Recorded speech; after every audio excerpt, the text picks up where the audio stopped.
Hi guys, Victoria here and welcome back to Pin to Purchase, which is where I teach all of you exactly how to use Pinterest to market your business in 2022. So the reason I called my business Pin to Purchase is that's exactly what we want to do with any of our Pinterest marketing, is take it from that pin that we put on Pinterest right through to a purchase for our course or service or product. So there is loads of information out there at the moment on how to use Pinterest for business. I want to make sure that you have the most up-to-date information because, as we know, social media platforms and online platforms and any online marketing platform is constantly changing. Whether that's the features that they've added, features that they've removed, the way that keywords are using, what's happening with the algorithm. There's so many different things that happen and it happens really quickly. So on this channel, make sure you subscribe and I will keep you up to date with the latest information. If you are completely new to Pinterest, I want you to go to this video here. I'm just going to put a little link, and this is going to talk you through the very basic steps on how to get set up with a Pinterest for Business account. If you do need to do that, go away and do that and then come back to this video. Now, for those of you who are continuing with me, I'm going to assume you have already set up a Pinterest for Business account and you are now ready to get started with creating the perfect pin, working out your ideal keywords, and actually starting by working out who your target market is and what sort of content they are looking at on Pinterest. Whenever I get started with a new client, the very first thing I do is break down exactly what content we need to be putting out to be attracting in their ideal client. And you'll have heard this called so many things, attraction marketing being one of them. And that's really what it is. But we need to be very proactive and strategic with our attraction marketing. It's not just a case of putting out there various things and seeing what sticks. There's so much research that we can do to make sure that what we're putting out there has the highest possible chance of attracting those people.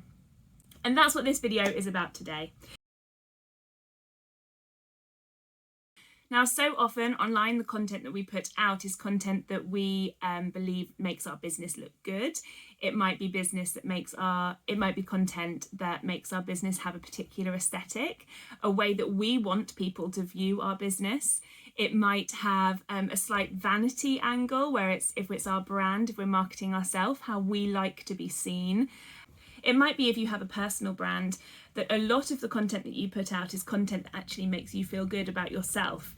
It's content where you think, oh, I look good in that picture, or that content that I'm putting out makes me feel good about myself. And as great as that is for your ego, that might not necessarily do anything for your ideal client. And we can get caught up so much with social media on vanity metrics and what other people think. But what we need to be doing is thinking about the only people that matter, who is our ideal client.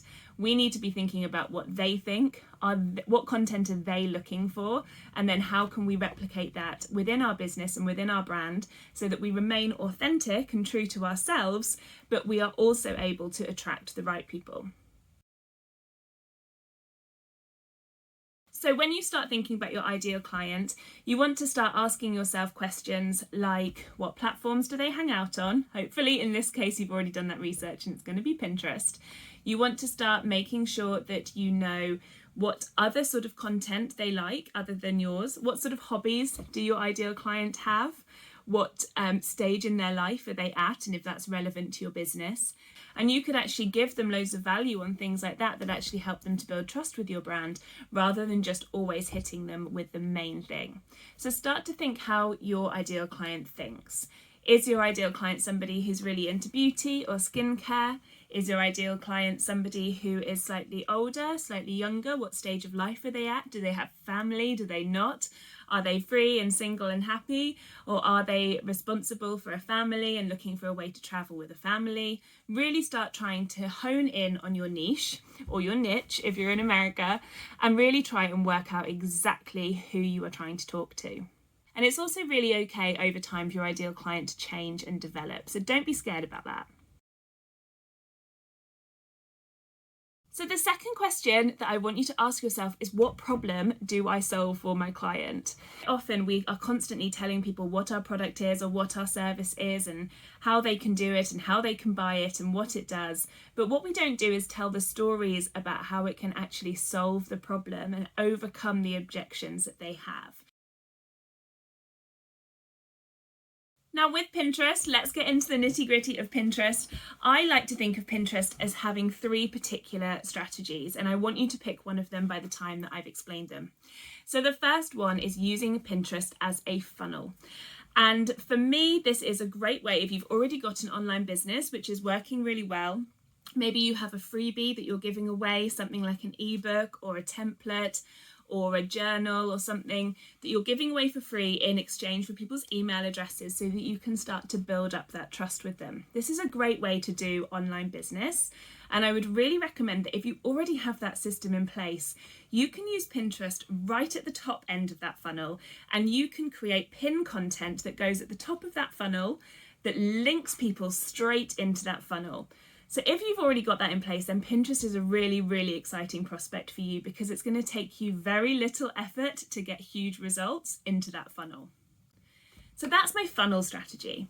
The second is if you are looking for a direct sales strategy. So this is people with e-commerce businesses, or maybe you're in multi-level marketing, affiliate marketing, and you have links that you want to directly link to, and you can then make sales directly from that link. So the way that this works is very simple.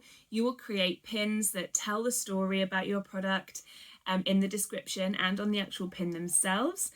You will then pin these to your relevant Pinterest boards. We're going to do a lot of work with keywords and descriptions to make sure that the right people find these boards. Your call to action can then just be to buy now. And you can then just get immediate sales directly from those pins. And this is really exciting within Pinterest because 95% of searches in Pinterest are unbranded. So if you find yourself on Google competing with all the big brands, then Pinterest is a really exciting place for you to be because people tend to search for the solution to their problem and not for the big brands. Now, the third way of using Pinterest is if you're, say, a lifestyle blogger or an influencer. There's another way that you can use Pinterest for that, but I'm going to cover Pinterest for bloggers and influencers in another video. So that's it for today. What I want you to do is just answer all of those questions. Hopefully that's helped you to identify your ideal client, and you can then go from there and move on. And I would recommend clicking the next video and finding out exactly how you can find the best keywords to make sure that you rank on Pinterest. Hope that's been useful for you guys. Take care, and I'll see you all soon.